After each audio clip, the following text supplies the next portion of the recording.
사랑하는 성도님들, 오늘 여러분께 고백 하나를 하려고 합니다. 15년 목회를 하면서도 정작 제 기도에는 확신이 없었습니다.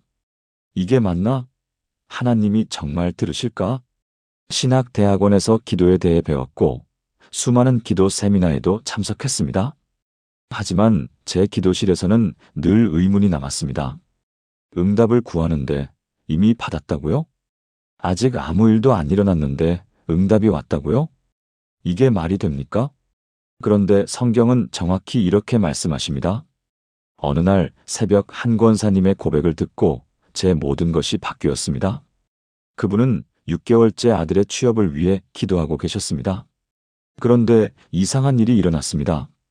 아직 아들은 취업하지 못했는데 권사님의 마음에 깊은 평안이 찾아온 것입니다. 목사님, 이상해요. 상황은 하나도 안 바뀌었는데 제 마음이 너무 평안해요. 걱정이 사라졌어요. 이게 응답인가요? 아니면 제가 포기한 건가요? 저는 그때 깨달았습니다. 우리는 응답을 사건으로만 생각합니다. 취업이 되거나 병이 낫거나 돈이 들어오거나. 하지만 하나님은 응답을 먼저 주십니다. 상황이 바뀌기 전에 마음을 먼저 바꾸십니다. 그리고 그 느낌이 바로 하나님의 응답입니다. 3개월 후 그 권사님의 아들은 기적처럼 좋은 회사에 취업했습니다. 그런데 더 놀라운 것은 권사님이 이렇게 말씀하신 것입니다.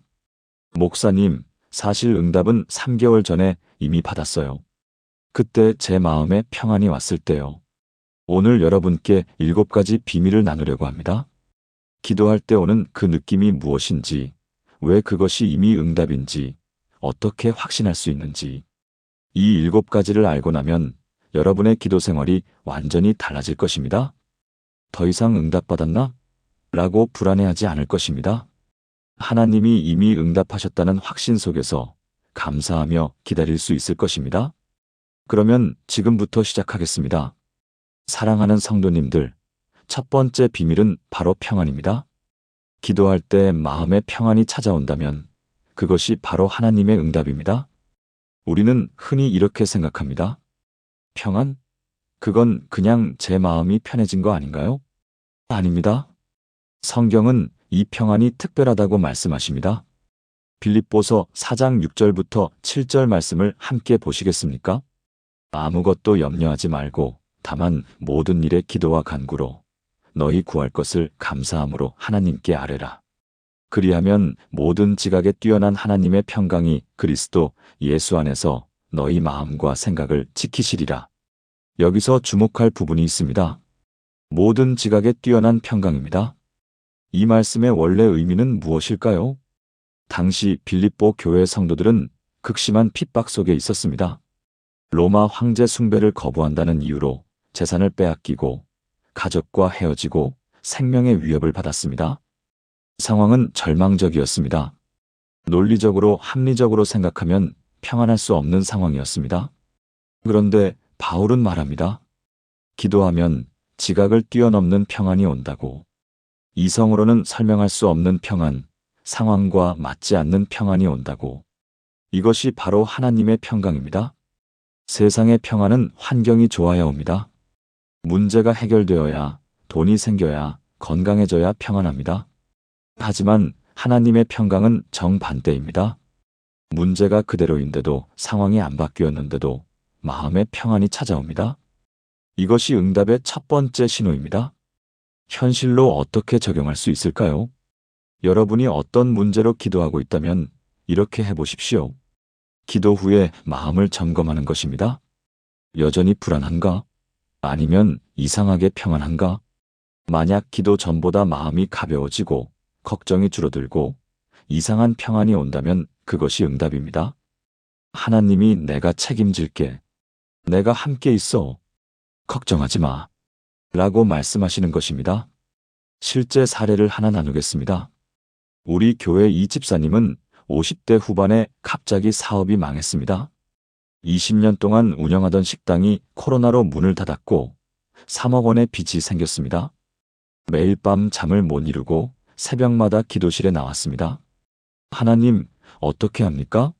이 나이에 다시 시작하라고요? 눈물로 기도했습니다.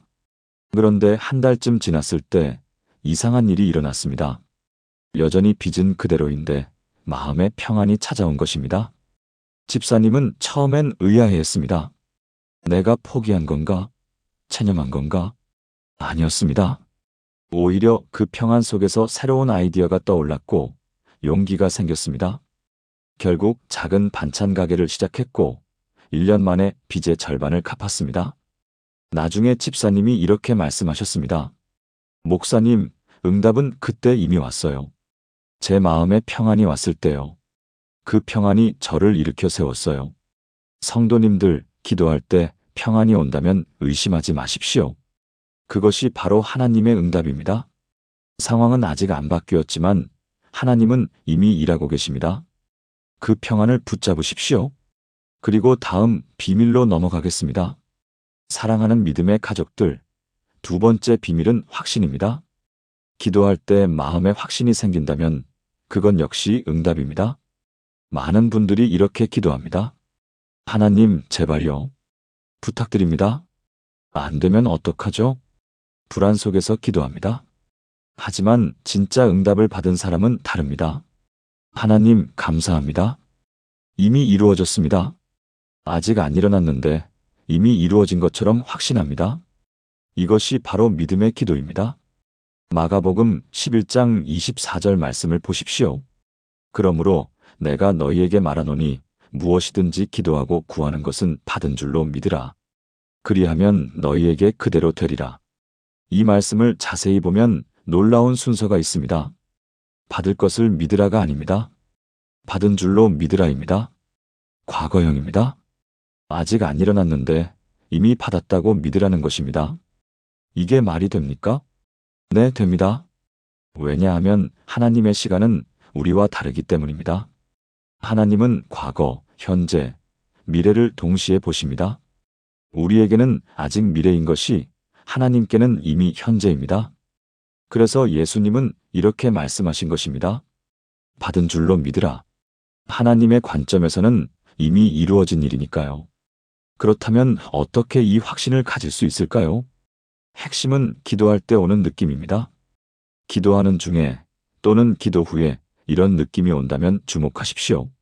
아, 이건 된다. 하나님이 들으셨다. 논리적 근거는 없습니다. 하지만 마음 깊은 곳에서 확신이 솟아오릅니다. 이것이 바로 성령님이 주시는 확신입니다.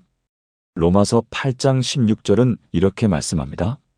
성령이 친히 우리의 영과 더불어 우리가 하나님의 자녀인 것을 증언하시나니. 성령님은 우리 마음에 직접 말씀하십니다. 내 기도 들었어. 걱정 마. 이미 이루어졌어. 이 내면의 음성을 듣는 것, 이것이 확신입니다. 실제로 어떻게 경험할 수 있을까요? 저희 교회 김 권사님의 이야기입니다. 권사님의 딸이 30대 후반까지 결혼하지 못했습니다. 10년 넘게 기도했지만 좋은 인연이 없었습니다. 권사님은 매일 새벽 5시에 일어나 딸을 위해 기도했습니다. 그런데 어느 날 새벽 기도하는 중에 이상한 일이 일어났습니다. 갑자기 마음에 확신이 솟아오른 것입니다. 올해 안에 우리 딸이 결혼한다. 아무 근거도 없었습니다. 딸은 여전히 만나는 사람도 없었습니다. 하지만 권사님은 확신했습니다. 그날부터 기도가 바뀌었습니다. 하나님, 제발요. 가 아니라 하나님, 감사합니다. 로 바뀌었습니다. 3개월 후 딸은 교회 청년회에서 좋은 청년을 만났습니다. 6개월 후 약혼, 그해 12월에 결혼했습니다. 나중에 권사님이 이렇게 말씀하셨습니다.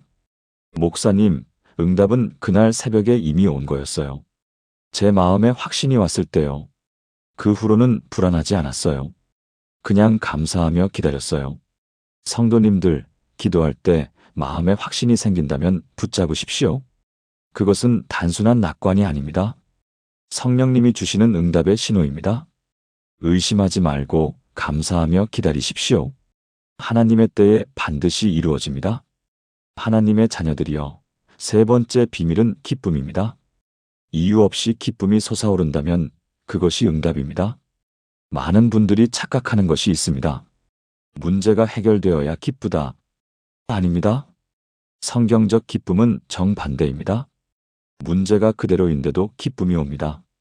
야고보서 1장 2절부터 3절을 보십시오.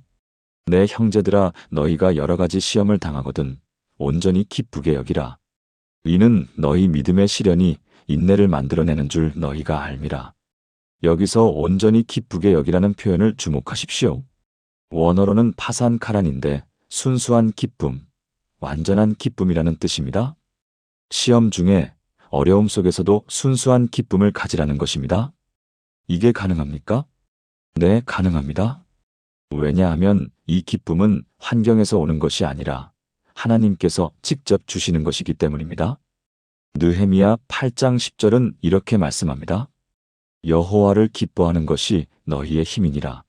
하나님을 기뻐하는 것, 이것이 우리의 힘입니다. 그리고 이 기쁨은 응답의 확실한 증거입니다. 왜 그럴까요? 시편 16편 11절을 보십시오. 주께서 생명의 길을 내게 보이시리니 주의 앞에는 충만한 기쁨이 있고 주의 오른쪽에는 영원한 즐거움이 있나이다. 하나님의 임재가 있는 곳에 기쁨이 있습니다. 반대로 말하면 기쁨이 있다는 것은 하나님이 함께 하신다는 증거입니다. 기도할 때 이유 없이 기쁨이 솟아오른다면 그것은 하나님이 나 여기 있어, 너와 함께 있어 라고 말씀하시는 것입니다. 그리고 하나님이 함께 하시면 모든 것이 합력하여 선을 이룹니다. 실제로 어떻게 적용할까요? 기도할 때 자신의 감정을 살펴보십시오. 문제는 그대로인데 갑자기 웃음이 나오거나 마음이 가벼워지거나 찬양이 나온다면 응답입니다. 우리 교회 박 집사님의 간증입니다. 집사님은 갑상선암 진단을 받았습니다. 의사는 수술이 필요하다고 했고 집사님은 두려움에 떨었습니다. 매일 밤 울면서 기도했습니다. 하나님, 왜 저한테 이런 일이 생겼습니까? 그런데 수술 일주일 전 새벽 기도하다가 이상한 일이 일어났습니다. 갑자기 웃음이 터진 것입니다. 아무 이유 없이 기쁨이 솟아올랐습니다. 병은 그대로인데 두려움이 사라지고 기쁨이 왔습니다. 집사님은 처음엔 내가 이상해진 건가 생각했습니다. 하지만 그 기쁨은 사라지지 않았습니다. 수술실에 들어갈 때도 마취되기 전에도 평안하고 기뻤습니다. 수술은 성공적이었고 다행히 암세포가 다른 곳으로 전이되지 않았습니다. 완치 판정을 받은 후 집사님이 이렇게 말씀하셨습니다. 목사님, 응답은 수술 전 그날 새벽에 이미 왔어요. 하나님이 제 마음에 기쁨을 주셨을 때요. 그때 알았어요. 아, 하나님이 함께 하시는구나. 다 괜찮을 거구나. 성도님들, 기도할 때 이유 없는 기쁨이 온다면 받아들이십시오. 그것은 하나님의 임재의 표시이고 응답의 신호입니다. 상황이 어려워도 그 기쁨을 붙잡고 찬양하십시오. 하나님이 이미 함께하고 계십니다. 사랑하는 성도님들, 네 번째 비밀은 감사입니다. 기도 중에 감사가 터져 나온다면 그것이 응답입니다. 보통 우리는 이렇게 생각합니다. 응답받으면 감사하지. 하지만 성경은 정반대로 말씀합니다. 감사하면 응답받는다. 데살로니가전서 5장 16절부터 18절을 보십시오. 항상 기뻐하라. 쉬지 말고 기도하라. 범사에 감사하라. 이것이 그리스도 예수 안에서 너희를 향하신 하나님의 뜻이니라. 여기서 범사에 감사하라는 표현을 주목하십시오. 모든 일에, 모든 상황에서 감사하라는 것입니다. 좋은 일만이 아니라 어려운 일에서도 감사하라고 합니다. 왜 그럴까요? 로마서 8장 28절에 답이 있습니다. 우리가 알거니와 하나님을 사랑하는 자, 곧 그의 뜻대로 부르심을 입은 자들에게는 모든 것이 합력하여 선을 이루느니라. 하나님을 사랑하는 사람에게는 모든 것이 합력하여 선을 이룹니다. 좋은 일도 나쁜 일도 모두 합쳐서 결국 선한 결과를 만듭니다. 그러니 미리 감사할 수 있는 것입니다. 아직 결과는 안 보이지만 하나님이 선하게 인도하실 것을 믿기에 감사하는 것입니다. 이 감사가 바로 믿음의 표현이고 응답의 신호입니다. 기도할 때 이런 변화가 일어난다면 주목하십시오. 하나님, 제발요. 그래서 하나님, 감사합니다. 로 바뀐다면 응답입니다. 불평에서 감사로, 원망에서 찬양으로 바뀐다면 하나님이 일하고 계십니다. 실제 적용 방법은 이렇습니다. 기도할 때 의식적으로 감사를 먼저 고백하십시오. 하나님, 아직 이루어지지 않았지만 미리 감사합니다. 상황은 어렵지만 주께서 함께 하시니 감사합니다. 이렇게 감사로 시작하면 놀라운 일이 일어납니다. 마음이 바뀌고 믿음이 생기고 응답이 다가옵니다. 우리 교회 최 권사님의 간증을 나누겠습니다. 권사님의 남편은 20년째 술을 마시는 분이었습니다. 매일 밤 술에 취해 들어오고 가족들은 고통받았습니다. 권사님은 20년 동안 눈물로 기도했습니다. 하나님, 언제까지입니까? 제발 남편을 변화시켜 주세요. 하지만 달라지는 것은 없었습니다. 그러던 어느 날 한 집회에서 설교를 듣게 되었습니다. 범사에 감사하라는 말씀이었습니다. 권사님은 충격을 받았습니다. 이 상황에서 어떻게 감사해요? 하지만 순종하기로 결심했습니다. 그날부터 기도가 바뀌었습니다. 하나님, 아직 남편은 술을 마시지만 감사합니다. 그래도 건강하게 집에 들어오니 감사합니다. 하나님이 반드시 변화시켜 주실 것을 믿고 감사합니다. 처음엔 억지로 하는 것 같았습니다. 하지만 며칠 지나자 진짜 감사가 되었습니다. 마음이 바뀌고 남편을 보는 눈이 달라졌습니다. 6개월 후 남편이 갑자기 술을 끊었습니다. 특별한 계기도 없었습니다. 그냥 어느 날 이제 그만 마셔야겠다고 했습니다. 그 후 3년째 금주 중입니다. 권사님이 나중에 이렇게 말씀하셨습니다. 목사님, 응답은 제가 감사하기 시작했을 때 이미 시작된 거였어요. 하나님이 제 마음을 먼저 바꾸시고 그 다음에 남편을 바꾸신 거예요. 성도님들, 기도할 때 감사가 터져나온다면 확신하십시오. 하나님이 이미 일하고 계십니다. 아직 눈에 보이지 않아도 감사하며 기다리십시오. 반드시 응답이 옵니다. 하나님의 자녀들이여, 5번째 비밀은 사랑입니다. 기도 후에 사람들을 사랑하고 싶어진다면 그것이 응답입니다. 이상하게 들릴 수 있습니다. 내 문제 해결을 위해 기도했는데 왜 다른 사람을 사랑하게 되나요? 하지만 이것이 하나님의 방식입니다. 요한일서 4장 7절부터 8절을 보십시오. 사랑하는 자들아, 우리가 서로 사랑하자. 사랑은 하나님께 속한 것이니 사랑하는 자마다 하나님으로부터 나서 하나님을 알고 사랑하지 아니하는 자는 하나님을 알지 못하나니 이는 하나님은 사랑이심이라. 하나님은 사랑이십니다. 그리고 하나님이 우리와 함께 하실 때 그 사랑이 우리 마음에 부어집니다. 기도할 때 하나님을 만나면 자연스럽게 사랑이 넘칩니다. 미웠던 사람이 불쌍해 보이고 무관심했던 이웃이 눈에 들어옵니다. 이것은 내 노력이 아닙니다. 하나님의 사랑이 내 안에서 흘러나오는 것입니다. 로마서 5장 5절은 이렇게 말씀합니다.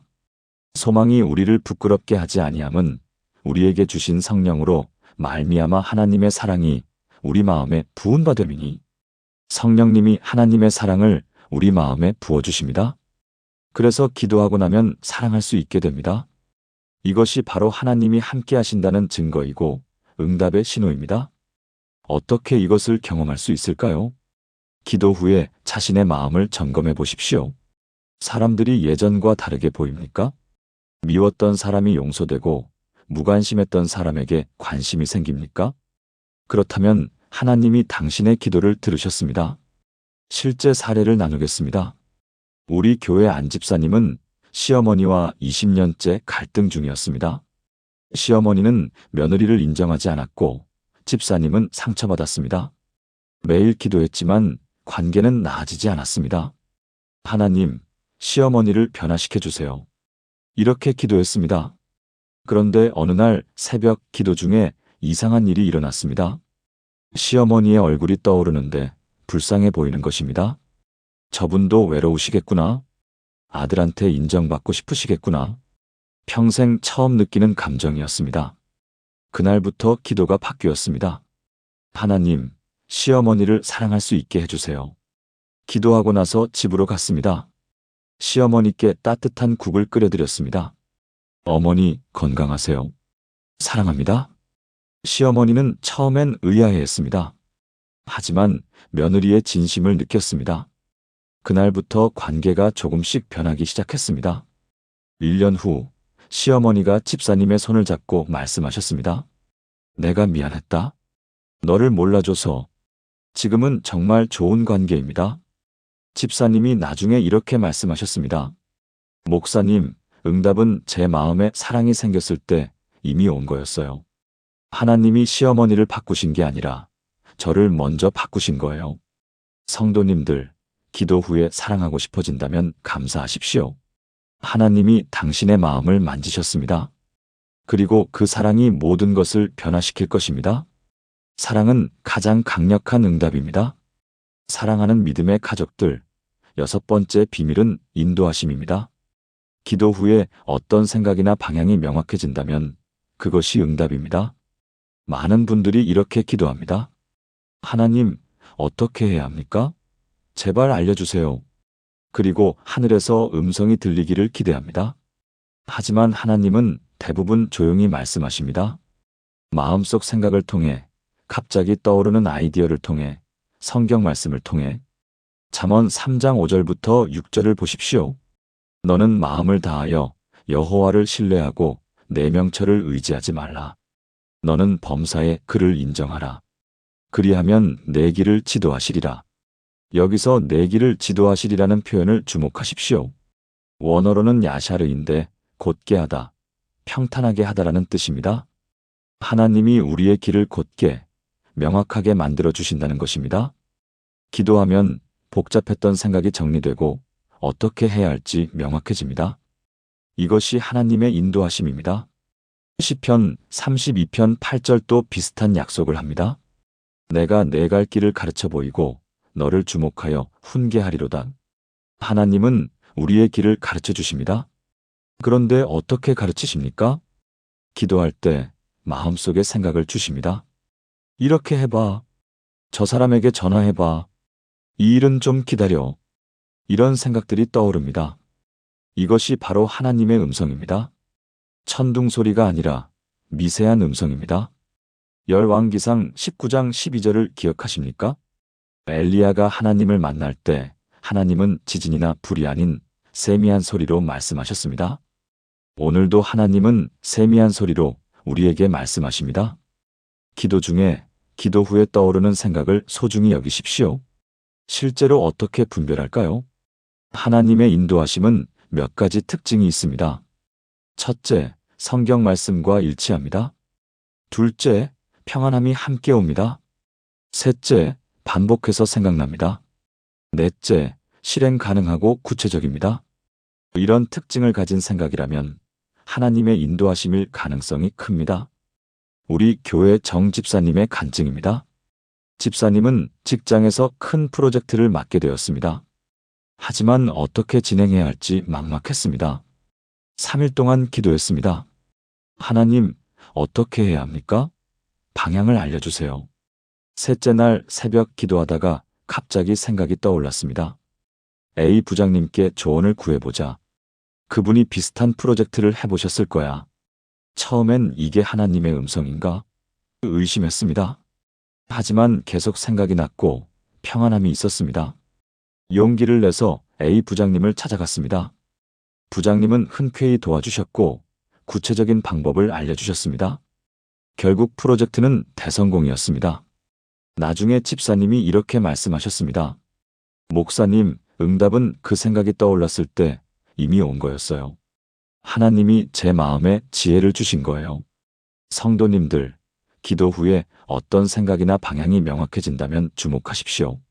그것이 하나님의 인도하심일 수 있습니다. 성경과 일치하는지, 평안함이 있는지 확인하고 순종하십시오. 하나님은 반드시 당신의 길을 지도하십니다. 하나님의 자녀들이여, 7번째 마지막 비밀은 변화입니다.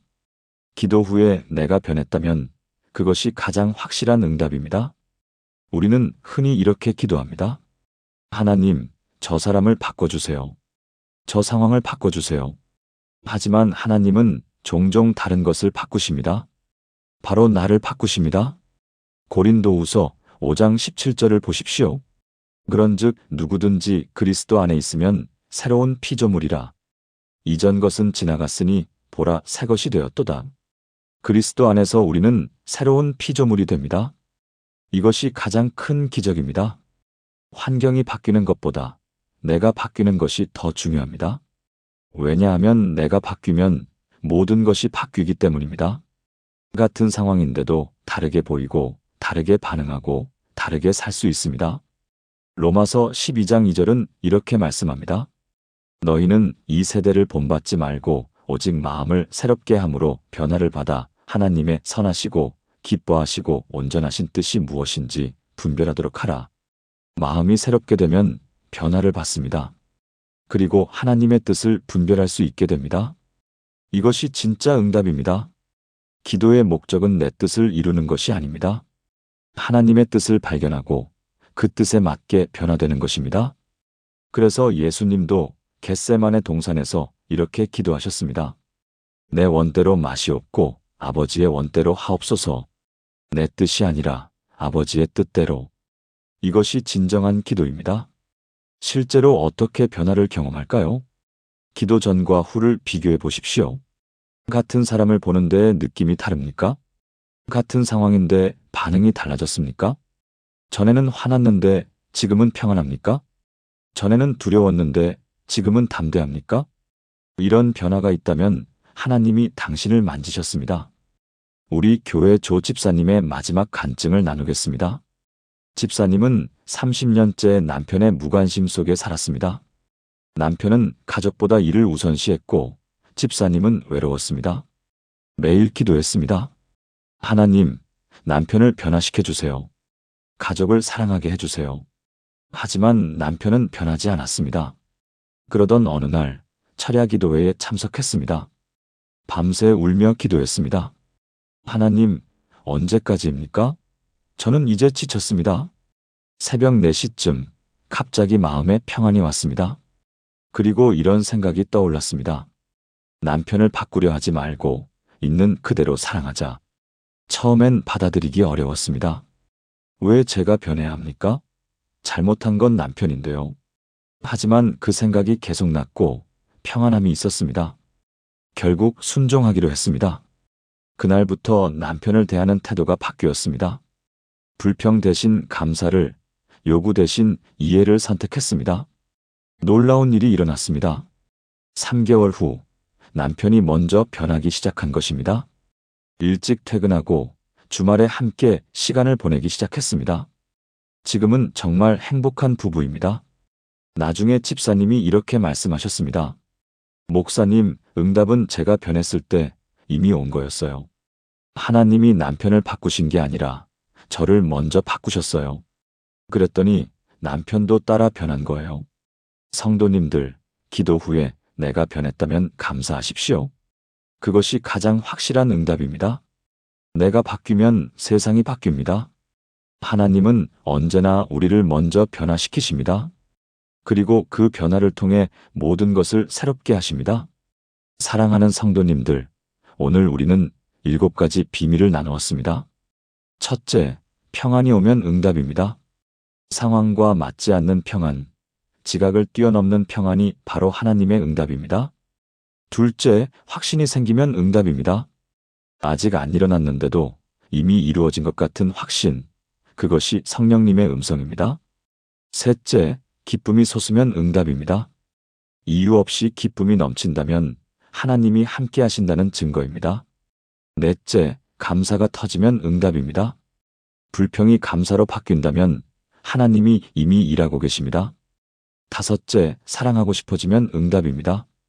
미웠던 사람이 불쌍해 보이고 사랑하고 싶어진다면 하나님의 사랑이 부어진 것입니다. 여섯째, 방향이 명확해지면 응답입니다. 기도 후에 어떻게 해야 할지 생각이 떠오른다면 하나님의 인도하심입니다. 일곱째, 내가 변하면 응답입니다. 기도 전과 후가 다르다면 그것이 가장 확실한 하나님의 역사입니다. 성도님들, 이제 아시겠습니까? 응답은 먼 곳에 있지 않습니다. 기도할 때 느끼는 그 느낌 속에 이미 있습니다. 평안, 확신, 기쁨, 감사, 사랑, 인도하심, 변화. 이것들이 바로 하나님의 응답입니다. 더 이상 불안해하지 마십시오. 응답받았나? 라고 의심하지 마십시오. 기도할 때 오는 그 느낌을 붙잡으십시오. 그것이 바로 하나님이 내가 여기 있어. 들었어. 함께 할게. 라고 말씀하시는 신호입니다.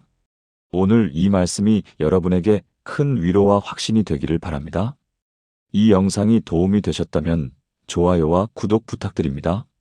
그리고 댓글로 여러분의 기도 응답 간증을 나눠주세요. 서로 격려하고 은혜를 나누는 시간이 되면 좋겠습니다. 사랑하는 성도님들, 하나님은 여러분의 기도를 들으십니다. 그리고 이미 응답하고 계십니다. 오늘도 평안과 확신과 기쁨이 여러분과 함께하기를 축복합니다. 주님의 이름으로 기도합니다. 아멘.